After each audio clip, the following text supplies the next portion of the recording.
I'm Angee. And I'm Jaime. Taking care of your mental health is the key to happiness. I bet you're wondering why we are dressed like superheroes. Yeah, I'm wondering. Why?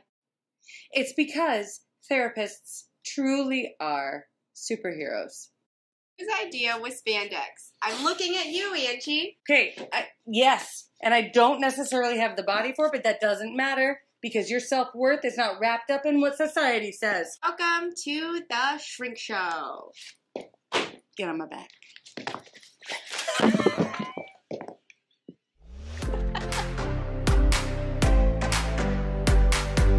I know you need help with.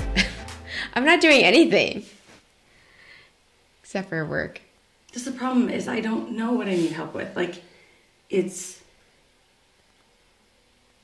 I'm just overwhelmed with life in general. You know, there's just so much pressure put on us if we want to do something different, if we want to, trying to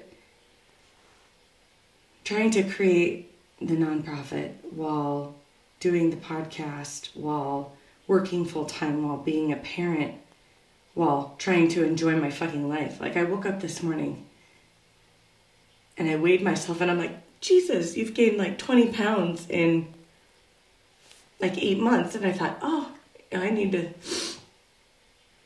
do something about that. And the idea of having to even figure out what fucking exercise routine or, coming up with food meal plans, it just sounded like it just tipped me over the edge. And I just felt really overwhelmed.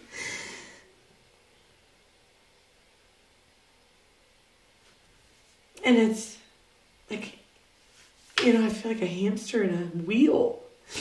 Like I'm stuck. I'm stuck within the system. I'm stuck within this bureaucracy, and I feel stuck. And in trying to become unstuck, it's like I know, like I need to take... Sorry. You can come in. Do you want to come grab something? It's like I know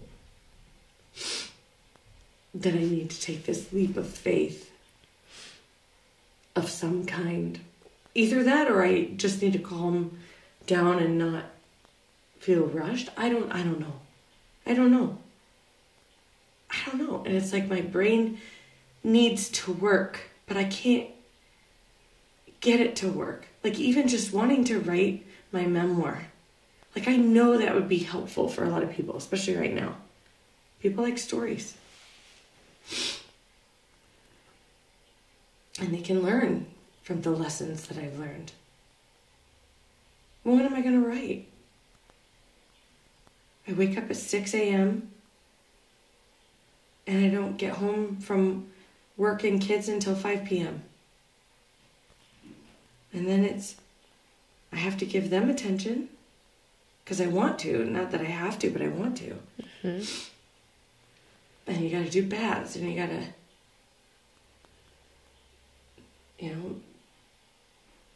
clean, even just doing fucking laundry, right? And that's usually like a Saturday and Sunday thing. So Saturday and Sunday spent doing laundry and trying to do whatever I can, but like even just sitting down to write, when the fuck am I going to do that? Am I going to do that at 10 o'clock at night, 9 o'clock at night, after the whole bedtime routine and everything, when I finally have quiet time?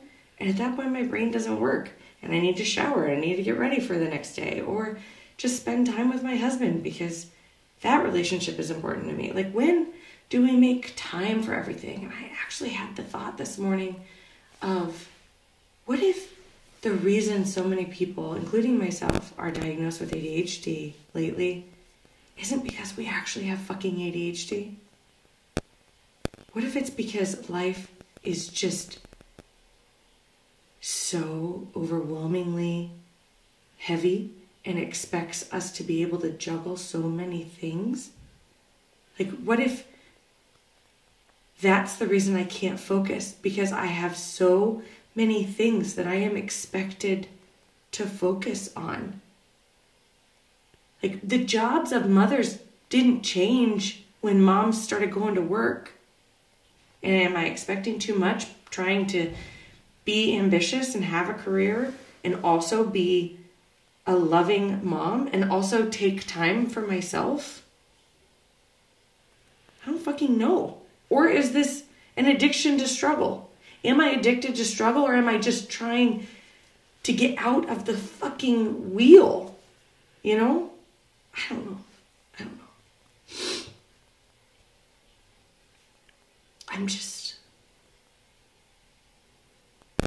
so fucking overwhelmed.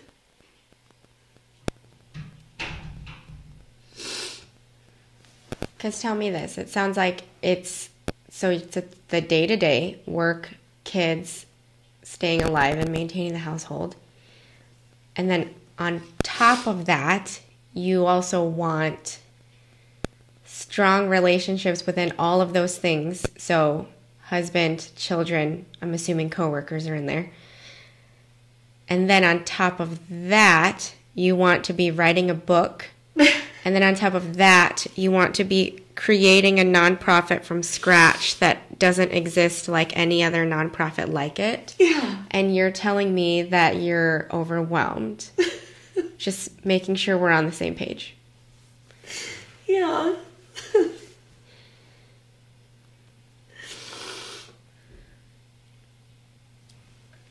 I mean, I've also talked about wanting to quit my job and just do this. And just do your nonprofit. Right. Just get it, girl. But, you know, single Angee took risks like that. Because I knew I could figure it out, and if I couldn't, it was only me that suffered. But when you have a family, and I mean, fucking just health insurance alone costs me $1,000 a month.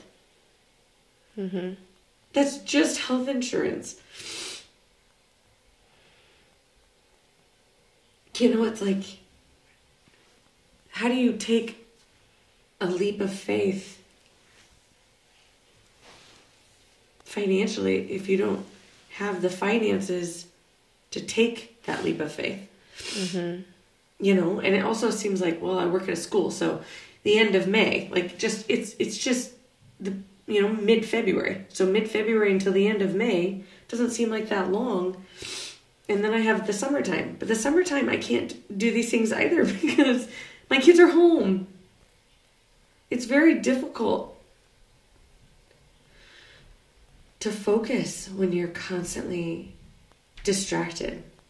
And, you know, even at my job, it's people come in my office all the time. There's always some sort of crisis. It's like I'm constantly distracted. And I struggle to even find the words to explain what it is I'm trying to do when I'm not distracted. So how do I write them down when I am? But it also sounds like when you are trying to sit down and do your extracurriculars, meaning write a book and start a nonprofit, you're doing it when you're already exhausted from doing your other full-time jobs. I'm not even doing it at all. So, like, I took 2 days. You're not going to write a memoir in 2 days, right? But I took 2 days off of work to just go somewhere and write. But what good was that? Because I took 2 days off of work, unpaid, because I don't have any time off anymore. Because you don't get a ton while you're at a school. Mm-hmm. And, I mean, one kid gets sick and it's a snowball effect. And I haven't barely looked at it since. Because I don't know, maybe it's me. Maybe I'm the fucking problem, right? Maybe it's, you know, that I get so overwhelmed. You know, when you walk into a really messy room and you're like, I don't even know where to start, so I don't. Mm-hmm. I mean, it's maybe, too big. Maybe that's the thing. Well, I mean, that's what I would ask is you have a lot on your plate. And, you know, there's ways to sustain meaningful relationships with all the people in your life and ways to maintain, like, rewriting what is working with, like, household chores or, you know, doing things for the kids or whatever. You have to rewrite your expectations for some of those things in order to create time to sit down and write a book. Right, but that's also very difficult when you also have to hold space for your husband's expectations and your grandmother's expectations, right? So you have other people's expectations of you, and it's like it sometimes it doesn't matter what I say or how I say it. I'm still expected to do that. Like, you think about a job. You know, you have a job, and I could go into a job and say, hey, I'm really struggling right now. I'm overwhelmed. I'm not saying my job in particular. I'm just saying any example. Job. Yeah. And say this to your boss, and your boss could easily be like, well, sorry, that's the job. Mm-hmm. You're still expected to do your job. Mm-hmm. And that's sometimes how I feel. Like, laundry still has to get done. You know, and it isn't necessarily fair to not help. There's also, you know, that guilt where you want to be a team player. Well, and I mean, you said what your husband and your grandma's expectations are. What are your expectations for yourself? Like, what are your standards for yourself? I don't even know anymore. I mean, do you ever just get so lost in everyone else's expectations that you kind of lose yourself?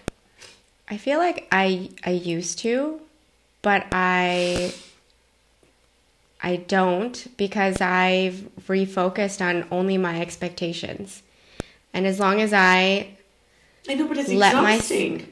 But as long as I only uphold my expectations, I'm never exhausted because I fulfilled exactly what I want. Okay, but yes, I get that in the sense that I can uphold my expectations, but at the same time, it's like standing in front of a room full of people. You're gonna feel insecure. You're gonna second guess things you say or things you didn't say, mm-hmm. based on people's reactions, right? And so I can feel confident standing in front of a room full of people, but maintaining that confidence when it's met with frustration or met with judgment or met with shoulda, coulda, woulda, or didn't, or whatever. Like, I can be strong. You know, they say it's easy to be a holy man on a mountain. It's a lot harder to do it in the city. Like, I can say, yes, I'm doing this for me, and I can feel confident, but to stand in that power when your children, through no fault of their own, guilt you because they want to spend time with you, mm-hmm. or cry and throw a fit because you are going somewhere because I'm leaving to go do the podcast, or your husband's stressed out because he had a bad day and the laundry isn't folded, or you know that you forgot to fill out this form for your kid for school or whatever, or you know you didn't turn in a paper at work, or your fucking iPad won't charge and so you can't record your podcast. Like, it's just like, it just gets so overwhelming, and I keep thinking, oh, okay, well, there's going to be light at the end of the tunnel. Like, I can just fight my way through this. But god damn it, Jaime, why does it feel like everything has to be a fucking struggle? Like, I'm not trying to sit on a fucking pity pot right now, but I feel like my life is just constantly one struggle after another, after another, after another, and sometimes it just knocks me down. And I just want something to be fucking easy for once, you know? Because it's always been like this? I can't say always. I mean, I can say there's... When has life felt easier then? I don't know, when it doesn't feel overwhelming. I mean, everybody, life has ups and downs, right? You have times where you're having a blast. And maybe this is... But did you get derailed the way you are describing today? Like, when did you get faced with craziness? Like, today happened to just shit hit the fan and an explosion, right? Like, have you had a time where it's felt like, you know what, things derailed a lot and I always responded this way? Or, you know what, there was a time in my life where I didn't really derail. No. I feel like this has always been... This has been consistent? Yeah. Because I mean, it's a long time in between. Sure. But it's usually it's just one of those, like, it's like a growing, it's ready to an erupt volcano, and then it's just, and then you're always at the explosion. You're just living in the explosion. Just like you were saying, addicted to the struggle. Because that's the quote that inspired this episode, because that spoke to my inside. It spoke to my soul when I heard that. But that's because it spoke to me because I know, and the feeling you're describing to me, I know I felt, I know it. I remember feeling that way when I would derail over the laundry not being done. And like, I would derail over shit not going my way or feeling like everything is up against me. Like, traffic was holding me back, and then my husband is holding me back, and my kids are irritating, and like, once again, this person let me down, and just feeling like it was everywhere. And yeah, sometimes it would just be irritabilities, and so I get over it, you know, not as big. But then there'll be days where you're just like, why the fuck am I even doing this anymore? Like, what is the fucking point? Yeah. But that's where, as soon as I decided to redefine what exactly am I struggling over, because that's why I asked you, what are your expectations for yourself? No one else's expectations for you. I'm passionate about, but I'm stuck. But what does that mean? I'm stuck in a job. I'm stuck under the system, right? You know, I went to school to become a fucking social worker, and that just means that I don't get paid a good wage, and I'm stuck in a system that is broken and doesn't fucking learn. I'm stuck. So how do I get out of that? Get another fucking job where I'm stuck? Right? And it's like, how am I able to focus on me without taking a risk? But when you say focus on me, what is that? Focus on me, what I want to do. Focus on what I feel in my heart is what I should be doing. Focus on my passions. You know, life should not have to be a constant fucking struggle. It should be able to be something where you can say the wrong fucking thing or do the wrong fucking thing and you're still accepted. Right? But my entire life has been met with people constantly misunderstanding me and getting angry with me and judging me and misinterpreting my intentions. And it's like I'm constantly having to play that catch up of, well, here we fucking go again. Here's another frickin' person pissed off at me because I did the wrong thing or said the wrong thing and they just don't want to tell me, or they don't want to be honest, or they are afraid that, you know, and I'm like, at the end of the day, all of these misunderstandings, it's like, you fucking know who I am. But then everything you just said, if people are misunderstanding you because what you were saying, they're afraid to speak up, they're afraid to be honest, they're, you know, they aren't being truthful and whatever, or they're believing something that isn't actually the reality of what happened. Everything you just listed off, that's a reflection of them. I know that has nothing to do with you. It doesn't, but it does, because then I feel like I'm constantly having to explain But why do you have to explain it to them? Because they make my life difficult, because I can feel everything. I know when people are pissed off at me, and it affects the entire room. I know when my husband comes home and he's upset. It ruins my mood. I know it doesn't have to, but it's like I can feel it. It's like this. So then how do you allow it so they do not have an effect on you anymore? Because I don't know, because I'm empathic. You're not to... empathic, right? I don't know. I don't really. Well, I feel like you've said it before. I would guess you are, but I feel like you've said it before. Or I am, and I know how to turn that shit off, because why would I carry it? Because when I see it as you are the one who has come, exactly what you said. If they have the inability to communicate, or if they are choosing to continue and stay in the lane of misunderstanding me, that's not my fault. So why should I pick up that burden and say, oh, you're right, this is a pain in the ass dealing with this me, you know?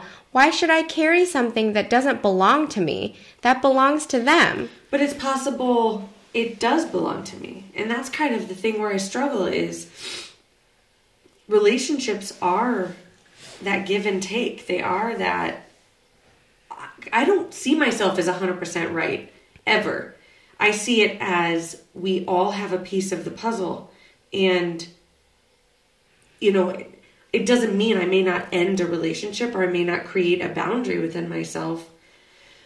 But when there's hostility or tension, it's like I can only ignore it for so long, because it's then I'm on that stage and I feel like the entire audience is throwing tomatoes and throwing onions and lettuce or whatever the fuck it is that they throw.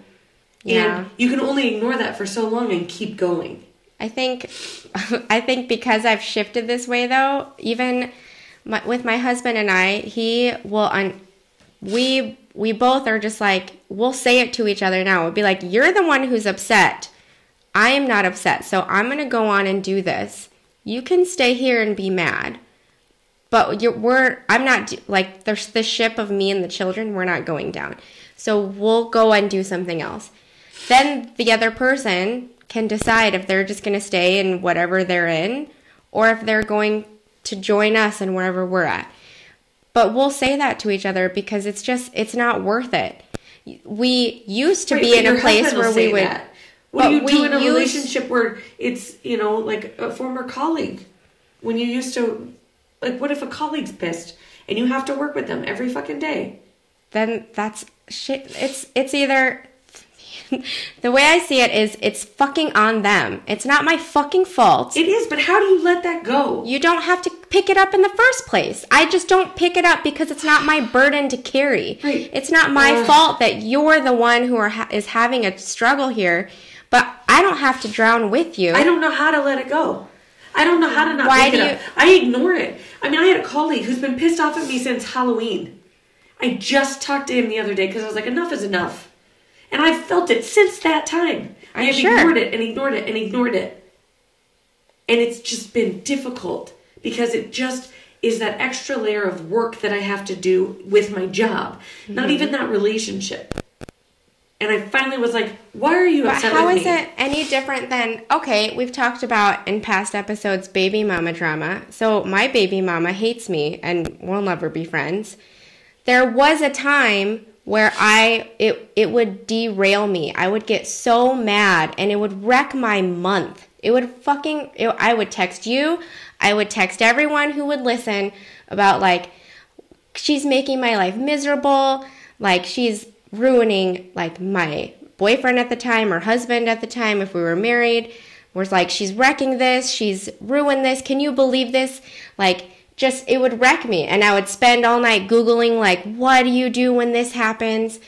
But now it's, as she continues to stay the same, I have decided to say, I used to get derailed and mass text people and just need that gratification that I'm not crazy. But I don't need that anymore because that is her mess and I was joining her in it and swimming in it. Why do I need to join her in the chaos? I'm not doing that, though. But it sounds like you are if you are picking it up from other people. It is not your job to pick up other people's feelings about you. Okay. It never is. Well, okay, but I think your example with baby mama, I'm able to separate that is them and that is on them. But the problem that I am struggling with is it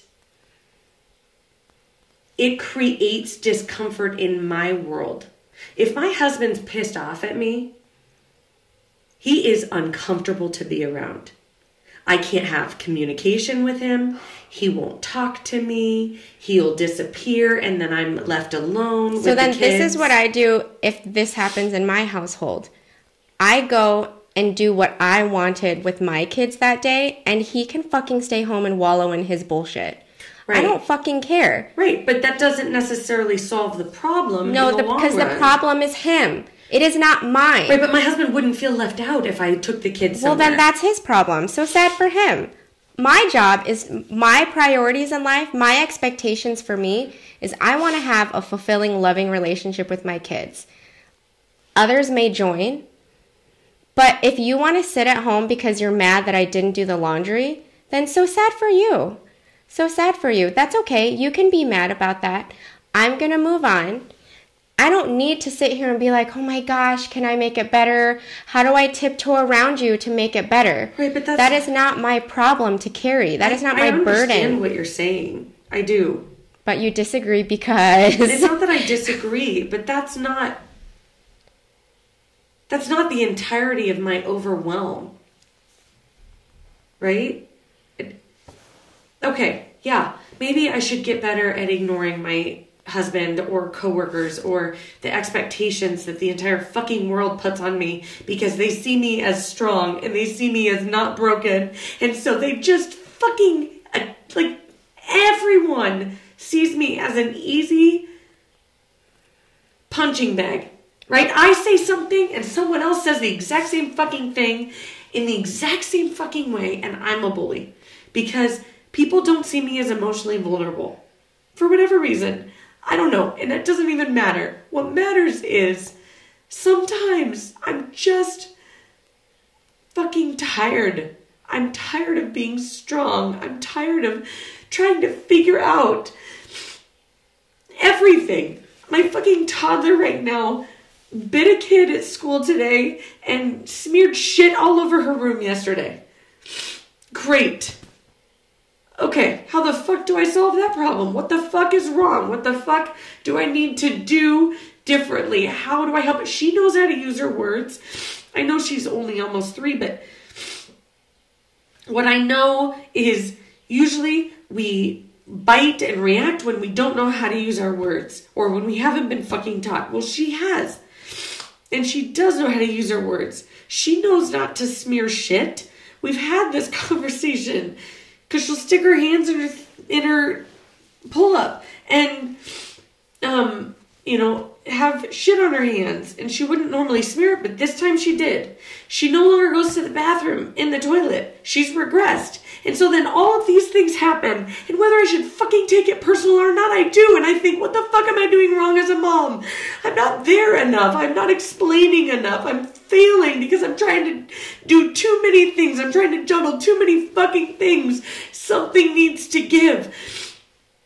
And I don't know how to juggle it all. I don't know how to give her the attention that she probably fucking needs. And also give my 6-year-old the attention she needs. Because she also cried yesterday. Because I'm going to Arizona to see a friend in a couple weeks. And she's like, I really want to go. And she just fucking sobbed. And so it's like, it's not my responsibility to feel guilty. But I do, because I care about her. But going back to where you first started, when you say everyone expects you or sees you as whatever you said, right? As the strong one, as this one, as, well, they see you this way. That's everyone else's expectations. How do you see yourself? Like, what do you want to be seen as, and who do you want to be seen as? More often in this entire conversation, I've heard what everyone else wants of you, expects of you, and sees you as. Okay, good for them. They can see that. Whatever. Like, we joke about it. People fucking see me as, like, I come off as a bitch. My face is pretty strong RBF. I know, but then they end up liking you. But that's just that good for them, whatever. Right. But here for me, people think I'm charming right away. People can think whatever they want. I know that, but it gets fucking lonely, Jamie. It gets lonely. But is it because you are trying to uphold their expectation of you? No. Because that is why. Because the minute I let that go and I just be me is the minute that I seem to piss everybody fucking off. But what if you were just And it's like I don't know how to be that fucking lava monster that is, this walking fucking Clifford dog of destruction. Yes. I don't know how to be that. But I don't and understand. Also still be okay. People still like you when they get to know you. It's the idea of what if you were just yourself from the get-go? I am. And they think it's fun until I say something or do something that makes them uncomfortable because that's my role in life. My role is to push the boundaries. My role is to create a path that hasn't been created. My role is to question what has been and isn't working. And when I don't have a family and other people that I feel responsible for, I can take more risks.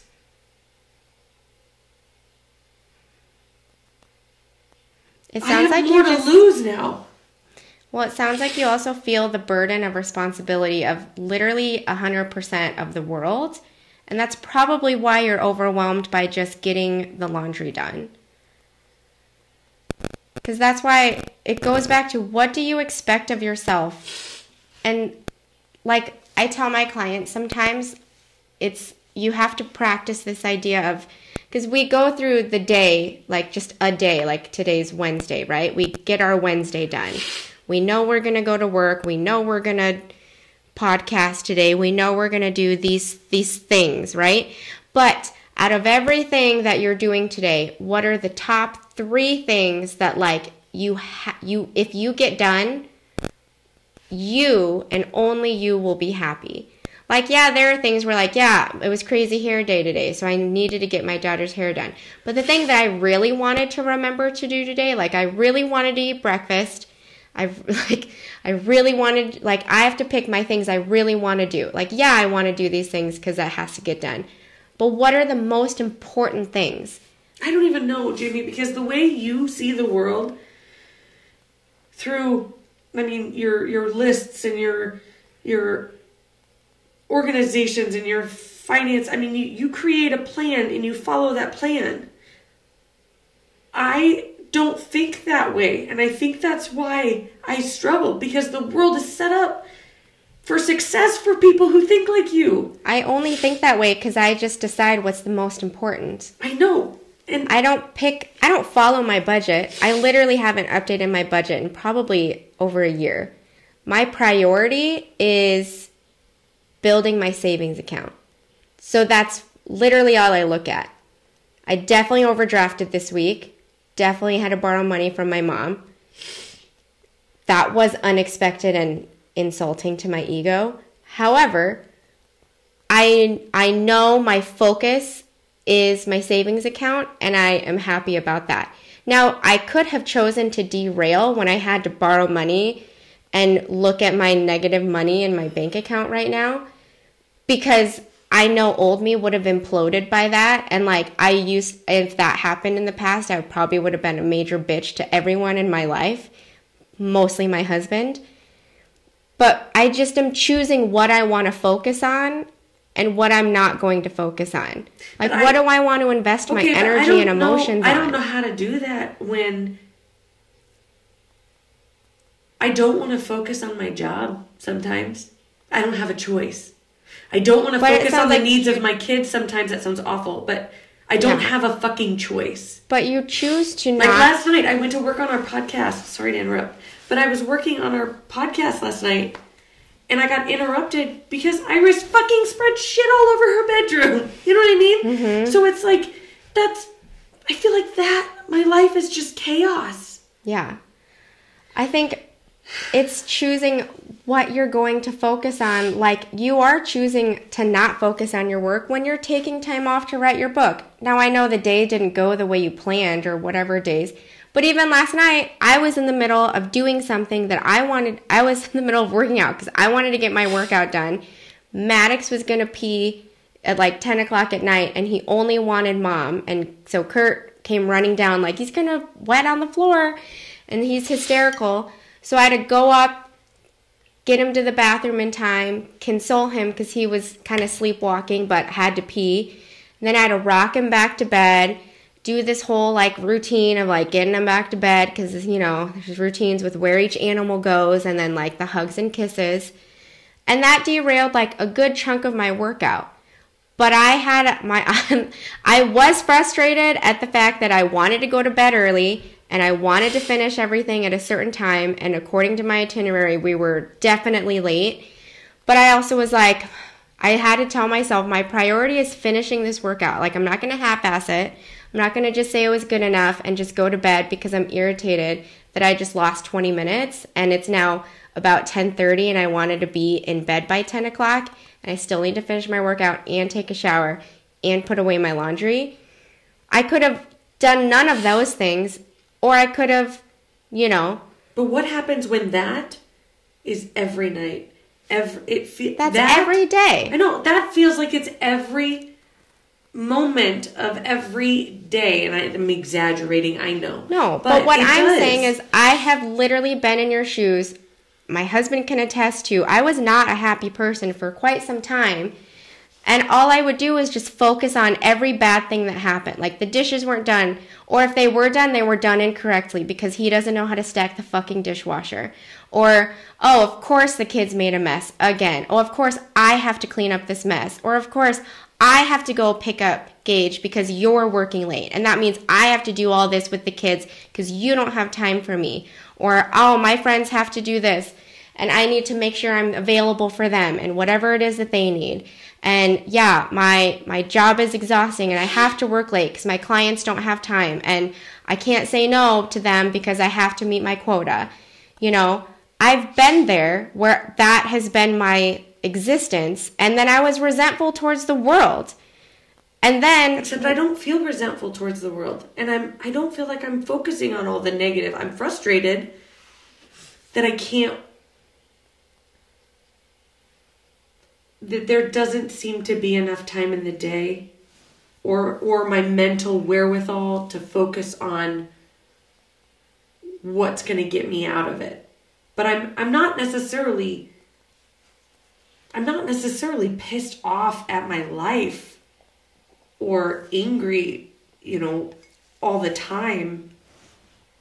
It just, I think for me, it goes so long to where it's like I don't feel like I am as far as I wanted to be at this point.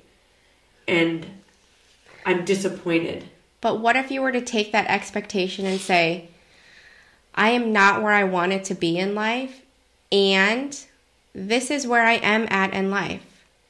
I know, and I think, but the reason I panic is the things that I don't have time for are the things that I know are going to get me out of that hamster wheel.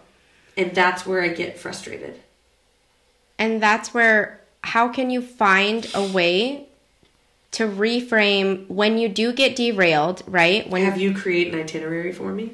But you're not going to follow an itinerary. This is where you have to find a way in which it works for you. I feel like I have to come up with a schedule or something. I don't know. There's something a difference. Has to give. No, but I tell people, because I joke about, I'm like, I get the way I do life is not how most people do it, and that's fine. Good for people. But good for normal people. However, you have to figure out what works for you. Because think about it this way. You know how to get done the tasks at work, how to get those done. Like, you get them done. Mm-hmm. Just like you know how to say, okay, I have because we both work social work jobs, so we understand. We come in with a rough idea of what the day is going to look like, but we also know 17 emergencies are going to happen, and 14 other emergencies will stem from those ones. oh, and there's also these scheduled meetings and paperwork for days. But we figure out how to do it. Right. Everyone does it differently. I might color code my calendar or block off time. You know, I mean, maybe you literally have to have like 1 hour of uninterrupted time. And like, that's just the way it's going to be from now on. Maybe in the past, Angee was always available. But this 1 hour, I've got to bust out these notes so I can leave on time, so I can get home, be with my family, not be panicked, and then I can, in theory, like, then it's kind of like my workout last night where it's like, okay, I plan on writing at least for 15 minutes, like maybe, and for you, it's probably 15 minutes. 15 minutes of uninterrupted time. That's it. And if you put it in increments that are realistic, because with ADHD, you need small chunks of time. You can't give yourself 8 hours. You can't give yourself an hour. 15 minutes of, I'm going to literally just focus on this, or just maybe brainstorm and then do that. Or catch up on, like if you're doing nonprofit work and you're talking to people, your board or your attorney, like 15 minutes, I'm just going to do that. Nothing else but nonprofit. That's it. But then just reframe it as, that I got that accomplished. Okay. It doesn't mean it was a success and that you're like a winner and you feel great about the fact that your kids are upstairs like having a panic attack about shit everywhere, because that will happen. When shit hits the fan that didn't go, when you're focusing on my 15 minutes of getting things done and then an interruption happens, that's when with kids I'm always like, I wanted this. That's what I say to myself. I know. When I was rocking Maddox, and I was like, I chose to have my. I was like, I knew this was the consequence of having children, is they need to go potty at 10 o'clock at night. And I also am glad that he didn't wet the bed, and I'm not changing his sheets right now.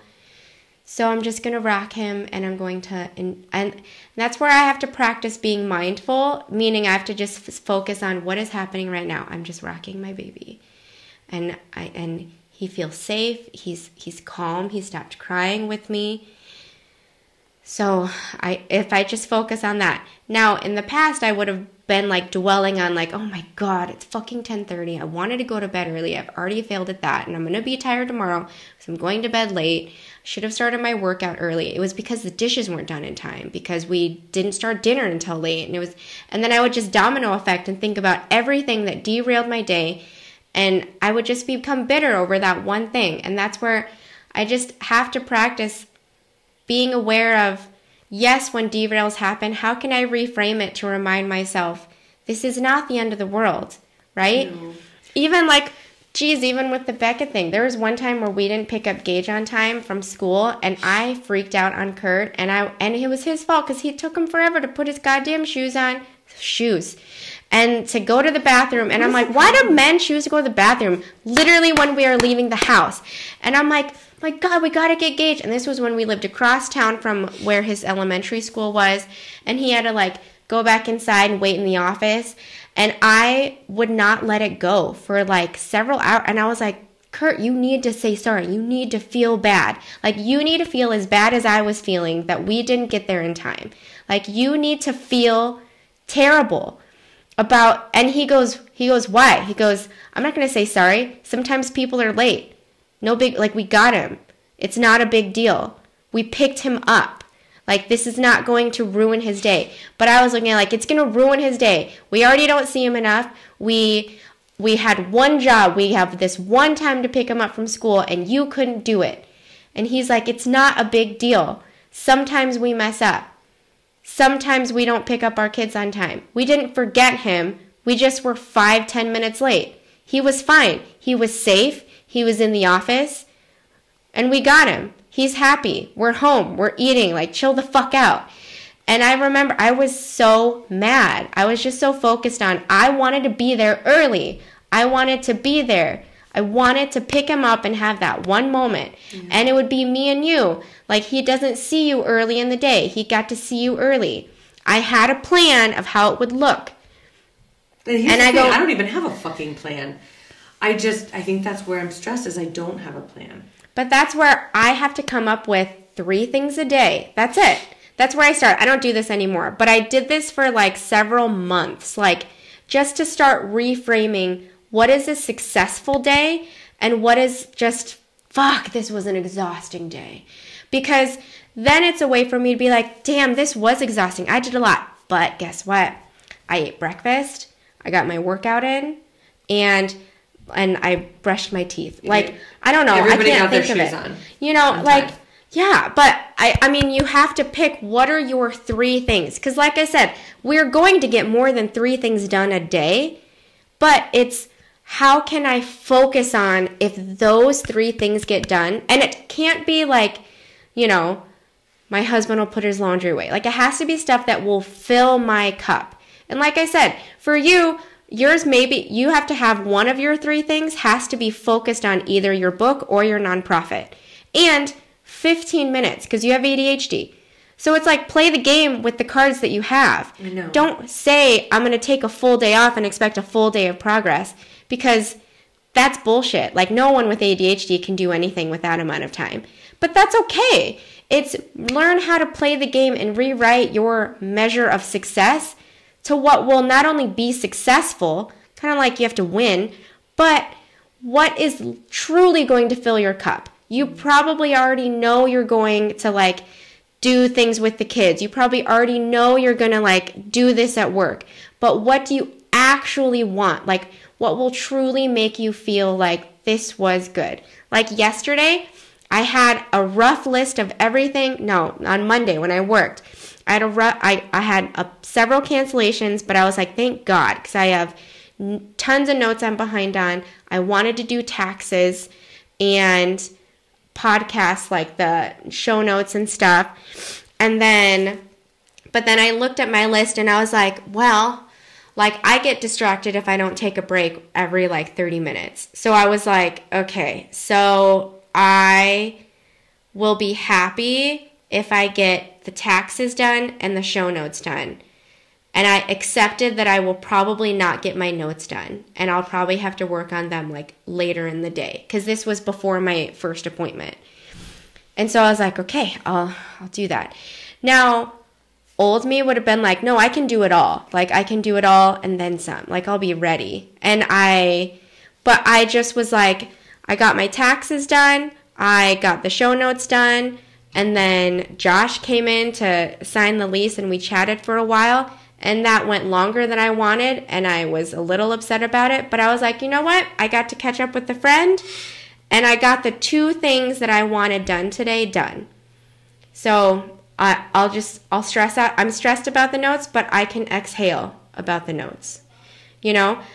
I could have just been like, fuck me, there's not enough time. I am behind. I'm failing. You know? Or, oh my God, like, I didn't get to get this done. But I just choose what will make me happy, and I'm going to focus on getting those things done. But 3 attainable things. I know, and I feel like I do a good job of that. Some of the time, like 60% of the time, I do it 100% of the time, right? But I think where I start to feel overwhelmed is when it's like I feel like I'm always playing catch up. And I know right now in my life I am biting off more than I can chew. And I don't want to give anywhere. Except in potentially my job, which is the one thing that... Which is scary. Right. But my biggest challenge to you, honestly, is quit picking up other people's expectations of you. I know. And a lot of that, too, goes back to childhood. It does go back to childhood, and it just... Because little Angee feels like she has to make everybody happy and comfortable. Right, she's never enough. Mm-hmm. And little Angee does not want to constantly rock the boat. But big Angee knows that is our role. And the problem with that is... But little Angee's the one who's throwing a tantrum. She's probably the one who's crying and getting stressed out about the iPad not charging. Probably. And then, and it wasn't even the iPad. That just was the fucking tipping point for tonight. Because but the visual aid is for you to look at who's upset right now? Like, who's disappointed in me because right adult now? Angee understands that I'm a disruptor. I get it. But that's why you need to know who is disappointed right now. And be like, okay, little Angee, you're upset because the kids are upset at this, or that my husband's upset at this. You need to learn how to comfort her and take care of her, because otherwise she's going to keep fucking taking everything personal and picking things up. And I think that's why I just don't carry other people's shit anymore, because little me would. Little me would be like, you don't think I'm lovable? I'm not good enough. Fuck this.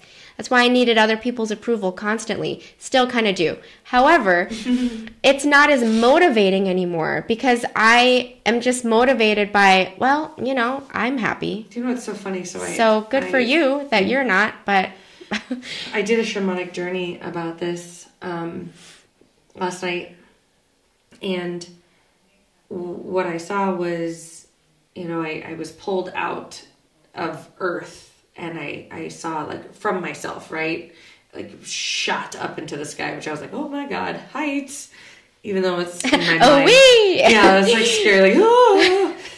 And I'm, like, pulled into the sky, and it was like my higher self talking to me, so I didn't see her. But she said, you know, it's easy to see your problems, like, see your role and everything as big, but when you take a huge step out, and she pointed to, like, the tiny dot. She's like, how big are your problems really in the whole grand scheme of things? Yeah. And then she shot me back down and turned me into, like, an ant. And it's interesting when you said little Angee, because it reminded me of this. She's like, you know, as an ant, how big do your problems look? And I'm like, they look fucking huge. I'm enormous. And then I was an elephant, and she's like, now how big do they look? Well, they don't look quite so big. Mm-hmm. You know, how big of a problem do you look? Not quite that big of a problem. But that's why we, I think, have these emotional meltdowns in our grown-up bodies, is because it's a little kid's eyes living in your grown-up it's bodies. Like a little ant, and it's huge. It looks like little Angee is like, I've got to create a nonprofit and write a book and raise kids who are older than me and take care of this grown-up husband. Like, that's why little Angee feels the obligation to make everybody else happy, because grown-up Angee knows that it is not your responsibility to fulfill other people's happiness. Because I say that to people a lot too. I think you're right. You're right. Because my emotional side, the way I feel, that's still little Angee. Whereas my logical side, that's why I would argue with you and be like, no, I'm not doing, like, I know how to separate that, but my emotional side, and so maybe that's it, is I'm constantly trying to convince, my logic side is trying to convince my emotional side, like, no, we are in control. And yet my emotional side just... So then maybe for you, it's, like I said, it's comforting that little one and being like, hey, girl, I'm grown up. I got this. You don't have to write this book. You don't have to record this podcast right now. You good. You're good. Like, go play. Go play, fun. be free and wild, right? Like, don't stress out that Joel's mad. I'll deal with him. He's my size, right? Like, I'll deal with these kids. They're a lot. It's okay. I'm big. Big people can take this on. Let me parent. It's okay. I always tell my kids that. Let me parent, please. I've got this. You don't need to parent your little sibling. I've got this. You're not doing the best job anyway. Yeah. But I don't know. So. Well, thank you for the therapy session. This was not necessarily where this intended to go, but my iPad wouldn't fucking charge for whatever reason, my brand new iPad, and I was really stressed, and I'd already cried like 4 times today. So apparently I just see Jaime, you know, you see friends and you're just like, oh my God, today was a really hard day. So I feel better. Thank you, Jaime. Yeah. You're a great therapist. I'll bill you later. Thank you. $1 billion. Consider it as good as cash as an IOU. Okay, so my mug says enjoy life, which actually is not ironic because this mug was chosen before I derailed. And I think at the end of the day, we do put so much pressure on ourselves to perform and be and, you know, play this game that sometimes we just need to be like, fuck you. I'm going to enjoy my life, and I don't have to sacrifice myself my entire life for what you expect my life should look like. Mm-hmm. Like, I'm going to live my life the way I want it to look. Gosh. Well, and on that note, it made me think of, too, what I think of for this same little Angee, big Angee example is, because I do this to myself as well when I self-reflect every 14 minutes of my life. I'm like, do you remember when you were little, and any age little, like young adult, child, whatever age, but do you remember when you were younger and you ever thought, this is what I'm going to be like when I grow up? Mm-hmm. I'm going to, like, this is what my job will be like, and this is how I'll feel in my big girl job, and this is how I'll feel in my marriage, and this is how I'll feel in parenthood. And think about what you daydreamed it to look like and feel like, and how easy and effortless you would be. Like, because those memes where every parent's a good parent before you have kids. Right. The best parent. But then when you're in it, how the experience is so different. And that, I think, really holds true to holding space for that little Angee and saying, girl, I know you thought that this is what our job would look like. And I know it's hard to see how difficult our job is. Or I know you thought marriage would be so blissfully great, but it is hard. And just holding space for that younger version of you who ever thought that adulthood would come easy, because we only as children saw the easy part of grown-ups, right? The benefits of being an adult. And then now we sit here, any adult who feels like, gosh, remember, I wish I could nap, I wish I could have this. It's the same thing. It's enjoy life, be in the present, just enjoy what you have at this moment, and hold space for the fact that you wish you did have something else, and hold space for the reality in which you truly are living. I love it. Right? Okay, so my mug is come as you are. Oh. So come as you are in your most grown-up, present self. I like that. I'm like, are you living today as your most grown-up self? As your most self you are today in this moment? Hashtag I am. So thanks, folks, for the therapy session. Seriously, this was not planned. This all came from the quote of, I'm addicted. I texted Angee and I go, this podcast told me that they're addicted to the struggle, and I had to stop and pause it and sit in silence and digest what that meant for me, because wow, I was inside of me. Well, thank you for being here and allowing me to be emotionally vulnerable. Not something that I tend to do. So apparently, according to folks. I do with my closest people. I just don't to everybody, because why? I'm not going to start crying in front of everybody unless it's a fucking podcast. Joke's on you. Just kidding. Okay. All right. Love you. Bye. If you think we're cool, Or even if you don't, please like or subscribe so you'll stay up to date on all things The Shrink Show. feel free to follow us on Instagram, Twitter, or Facebook at The Shrink Show. You can also visit our website at theshrinkshowpodcast.com to check out some of our merch, submit your episode topic requests, tell us a funny story, or even donate money or gin to the cause. Thank you for choosing to spend a portion of your life with us. And remember, don't take yourself too seriously. Life is all a giant shrink show. A Huda Media Production. Side effects of listening to this podcast may include side aches or snorting from laughter, impromptu jazz hands, nodding in agreement even though you might be listening alone, an occasional "you said it, girl," and mild cases of existential dread. This podcast is strictly for entertainment and informative purposes only, and is not intended or implied to diagnose, treat, or otherwise substitute for professional mental health, medical, legal, or other advice. Thank you.